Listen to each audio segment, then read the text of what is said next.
Hello everyone. Part 2 में हम देखते हैं कि ली यूल उस नोट में से एक और नोट निकाल लेता है और वो यूनाई को देता है और कहता है कि ये लो। और यूनाई को उस नोट को देखकर कल की बात याद आने लगती है कि उस लड़की ने उसे कितना सुनाई थी। फिर यूनाई इससे कहती है कि तुम मुझे दोबारा पैसों का ताना मत देना, और तुम्हें क्या लगता है कि मैं ऐसी इंसान हूँ जो दूसरों का पैसा लूंगी। फिर लियूल इसे कहता है कि ये तुम्हारा ही पैसा है, ले लो। फिर यूनाई उनमें से एक नोट ले लेती है क्योंकि उसका एक ही नोट था 50,000 वॉन का, और वहां से जाने लगती है। फिर लियूल इसे रोकता है और कहता है कि तुम मुझसे वापस से भाग के जा रही हो। और फिर लियूल उसके पास जाता है और उसके शूज का लेस बांधने लगता है और इससे कहता है कि अगर जा ही रही हो तो फिर अपने शूज का लेस टाइटली बांध लो, और हाँ, अगली बार से जब तुम भाग रही हो तो सामने देखकर चलना, नहीं तो कल जैसे गिर गई थी वापस वैसे ना गिर जाओ। और यूनाई इसकी बातें सुन के शौक हो जाती है कि इसे कैसे पता चल गया कि कल ये गिर गई थी। और फिर यूनाई डर जाती है और यहाँ से भागकर जाने लग जाती है। तभी वो देखती है कि रास्ते में बबल्स उड़ रहे होते हैं और ये उसे देखकर रुक जाती है। तभी ये देखती है कि वहीं पर ही लियूल भी बैठा होता है और वो देखती है कि लियूल उस बबल्स को हाथ भी लगाता है और उसमें से और भी बबल्स निकालता है फूंक कर। और फिर लियूल इसे कहता है कि जो तुमने बबल स्टाइल लेगी पहनी है वो बहुत ही कूल लग रही है। फिर यूनाई अपनी लेगी की तरफ देखती है जो कि पहले फटी हुई थी, अब वो नहीं है। और फिर लियूल इसे देख के स्माइल करता है और यूनाई समझ जाती है कि ये लियूल ने ही किया है। अब हम देखते हैं कि सुबह हो जाती है और यूनाई अपनी बहन के लिए बहुत ही ज्यादा ब्रेकफास्ट प्रिपेयर करती है और ये लोग अच्छे से ब्रेकफास्ट करते हैं। अब यूनाई अपनी स्कूल की तरफ जा रही होती है, तभी वहां से वो दोनों लड़कियां भी गुजर रही होती है। और फिर ये लड़की यूनाई को जानबूझ के धक्का देती है और फिर इसे कहती है कि सॉरी, तुम नहीं चाहती होगी ना कि तुम्हारी न्यू लेगी में वापस से कोई होल हो जाए। और ये कहकर हंसते वहां से चली जाती है। और पीछे से नाइलदोंग भी आ रहा होता है और वो ये सब देखकर उस लड़की के ऊपर उसे बहुत गुस्सा आ रही होती है। अब यूनाई अपनी क्लास में आ जाती है और अपनी सीट पर बैठ जाती है और वो सोच रही होती है कि उसकी लैंडलॉर्ड ने उसे एक हफ्ते का टाइम दी है घर का भाड़ा भरने के लिए। अब क्लास में नाइलदोंग भी आ जाता है और वो देखता है कि यूनाई अकेले अपनी सीट पर बैठकर हेड डाउन की होती है और सभी लोग अपने फ्रेंड से बात कर रहे होते हैं। फिर नाइलदोंग भी अपनी सीट पर बैठ जाता है और फिर वो अपनी बुक निकाल कर पढ़ने लग जाता है,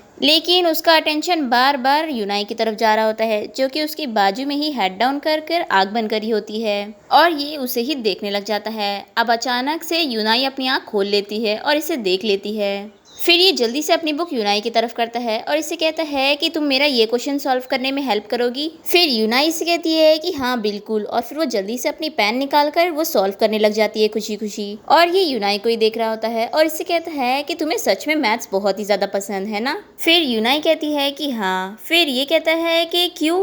क्योंकि तुम मैथ्स में ज़्यादा अच्छी हो इसलिए तुम्हें मैथ्स पसंद है। मैंने तुम्हें पहले ही कहा था कि तुम्हारे मैथ्स टीचर ज़्यादा अच्छे हैं। फिर यूनाई से कहती है कि मैथ्स बहुत मज़ेदार होती है, इसे सॉल्व करते करते आखिर इसका सॉल्यूशन निकल ही जाता है। लेकिन दुनिया में ऐसे कई सारे प्रॉब्लम्स हैं जिन्हें कितना भी सॉल्व कर लो लेकिन उनके सॉल्यूशंस नहीं निकलते। अब नाइलदोंग सोचने लग जाता है कि ऐसे प्रॉब्लम जिनके कोई सॉल्यूशंस नहीं है।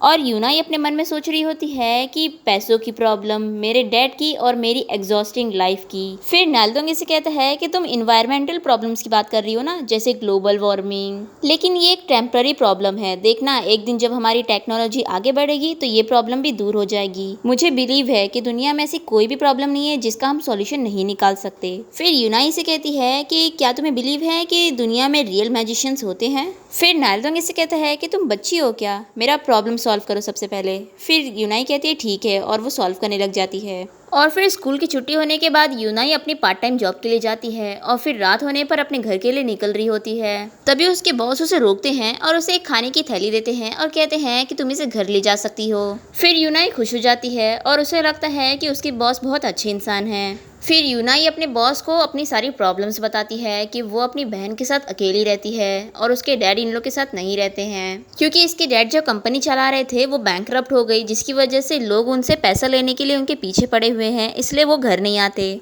और ये सब बताकर यूनाई अपने बॉस से एडवांस सैलरी मांगती है। फिर इसकी बॉस कहते हैं कि मेरे पास इतना पैसा तो नहीं है। फिर यूनाई से कहती है कि कोई बात नहीं, आप भूल जाओ जो मैंने अभी आपसे बोली थी, और वहाँ से जाने लगती है। फिर इसके बॉस इसे रोकते हैं और कहते हैं कि तुम्हें कितना पैसा चाहिए। फिर वो अपने पर्स में से कुछ पैसे निकालते हैं और कहते हैं कि क्या इतना काफ़ी होगा। फिर यूनाई खुश हो जाती है और वो पैसे ले लेती है। और अपने बॉस को थैंक यू कहती है। पर इसका बॉस अच्छा इंसान नहीं होता है। वो अचानक से यूनाई को पकड़ के टच करने लग जाता है। फिर यूनाई उसे मारकर नीचे गिरा देती है। अब उस बॉस को इस पर बहुत ही ज्यादा गुस्सा आती है और वो यूनाई का कॉलर पकड़ के उसे मारने लग जाता है। और यूनाई अपने मन में कहने लग जाती है कि कोई है, प्लीज मेरी हेल्प करो। तभी वहां पर हीरो की एंट्री मारता हुआ लियूल आता है और वो उस बॉस से यूनाई को बचाता है। और फिर लियूल इसे कहता है, क्या तुम्हें मैजिक में बिलीव है? फिर ये आदमी कहता है कि तुम क्या बकवास कर रहे हो। फिर लियूल अपने मैजिक से उसे गायब कर देता है और यूनाई सब देखती रह जाती है। अब लियूल इसे कहता है कि तुम्हें मेरा मैजिक कैसा लगा, किसी इंसान को गायब करने वाला।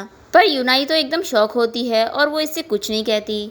फिर अगले दिन यूनाई उसी स्टोर के पास जाती है जहाँ पर वो काम करती थी और वो देखती है कि वो बंद होता है। फिर यूनाई उसके बॉस के दिए पैसे दरवाजे के नीचे से डाल देती है। अब यूनाई एक जगह पर बैठकर सोच रही होती है कि जब वो स्कूल में थी तो उसने सुनी थी कि दो लड़कियां बात कर रही थी कि ये अफवाह फैली है कि जो अम्यूजमेंट पार्क बहुत दिनों से बंद पड़ा हुआ है वहाँ पर एक मैजिशियन रहता है और वो मैजिशियन पागल है। अगर वो मैजिक ट्रिक में किसी इंसान को गायब कर देता है तो वो इंसान असली में दुनिया से ही गायब हो जाता है। पर यूनाई को इस बातों पर बिल्कुल भी पूरी तरीके से बिलीव नहीं होता है। अब यूनाई देखती है कि सामने लियूल खड़ा होता है और वो दूर से ही उसे हाय कर कर बुलाता है। अब लियूल यूनाई को अपने साथ अम्यूजमेंट पार्क में ले आता है और उसे कॉफ़ी देता है और यूनाई वो कॉफ़ी पी लेती है। अब यूनाई लियूल से पूछती है कि कल तुम मुझे बचाने के लिए कैसे आए थे? फिर लियूल कहता है कि तुम अपने मन में हेल्प के लिए रो रही थी और मैं बस वहीं से गुजर रहा था तो मुझे तुम्हारी आवाज़ आ गई। फिर यूनाई कहती है कि मेरे बॉस का क्या हुआ? फिर लियूल कहता है कि अच्छा वो आदमी, उसे तो मैंने अपने मैजिक से ख़त्म कर दिया। फिर यूनाई शॉक होकर कहती है कि क्या? फिर लियूल कहता है कि सच तो ये है कि मैं तो बस उसे डराना चाहता था लेकिन वो एक्चुअली में गायब हो गया। फिर यूनाई कहती है कि वो कहाँ पर गया? फिर लियूल कहता है कि ये तो मुझे नहीं पता, अगर मुझे पता होता तो वो गायब ही नहीं होता। फिर यूनाई कहती है कि कहीं तुमने उसे जान से तो नहीं मार दिया? फिर लियूल कहता है कि मैं तुम्हें एक सीक्रेट बताऊँ? फिर वो उससे कहता है कि इस दुनिया में दो टाइप के मैजिक होते हैं, एक मैजिक जो रियल दिखता है लेकिन फेक होता है और एक मैजिक जो फेक दिखता है लेकिन रियल होता है। तो बताओ दोनों में से मेरा वाला कौन सा मैजिक है? फिर यूनाई कुछ नहीं कहती। फिर लियूल कहता है कि मेरा मैजिक रियल दिखता है और वो रियल है भी, और वो हंसने लग जाता है लेकिन यूनाई बिल्कुल भी नहीं हंसती। फिर यूनाई कहती है कि मैं जा रही हूँ, मुझे ऐसा लगने लगा है कि मैं जितना ही तुमसे बात करती हूँ उतना ही मैं इडियट बनते जा रही हूँ, लेकिन जो भी हो कल के लिए थैंक यू। और ये बोलकर यूनाई जाने लगती है। फिर वो रुकती है और इसके पास वापस आती है और इसे कहती है कि तुम मुझे एक अच्छे इंसान लग रहे हो, इसलिए मैं तुम्हें ये कहने जा रही हूँ कि तुम्हें एक अच्छी जॉब ढूंढ के एक अच्छा काम करना चाहिए। तुम यहाँ पर अम्यूजमेंट पार्क में रहते हो, शायद तुम अमीर होंगे इसलिए, लेकिन तुम इतने बड़े हो गए हो इसलिए तुम्हें ऐसे पागल मैजिशियन बन के नहीं घूमना चाहिए। फिर लियूल कहता है कि मैंने तुम्हें बताया ना कि मेरा मैजिक रियल है। फिर यूनाई कहती है कि रियल मैजिक जैसी कोई चीज़ नहीं होती है। फिर लियूल कहता है लेकिन जब तुम छोटी थी तब तुम बिलीव करती थी मैजिक में। फिर यूनाई कहती है लेकिन अब मैं छोटी नहीं हूँ। फिर लियूल कहता है कि तुम इतनी सीरियस क्यों हो रही हो? क्या हो गया अगर हम बड़े होने के बाद भी सेंटा क्लॉज और मैजिक जैसी चीज़ों पर बिलीव करें तो? फिर यूनाई रोने लग जाती है और कहती है कि मुझे तुम जैसे लोग से नफरत है, मेरे डैड जैसे जो हमेशा खाली झूठ बोलते हैं। तुम्हें पता भी है मेरी लाइफ में मैंने कितने सारे स्ट्रगल किए हैं, कितनी मुश्किलों से मेरा हर एक दिन कटता है। और ये बोलकर रोते हुए यूनाई जाने लगती है। फिर पीछे से लियूल इसे कहता है कि क्या तुम्हें मैजिक में बिलीव है? फिर यूनाई गुस्से में पीछे मुड़ती है और इसे कहती है कि मैंने कहा ना मुझे मैजिक में बिल्कुल भी बिलीव नहीं है, और ये कहकर यहाँ से जाने लगती है। फिर लियूल मैजिक करता है और एक बटरफ्लाई उड़कर यूनाई के पास जाती है और फिर वो जहाँ जहाँ जाती है वहाँ की लाइट्स ऑन होने लगती है।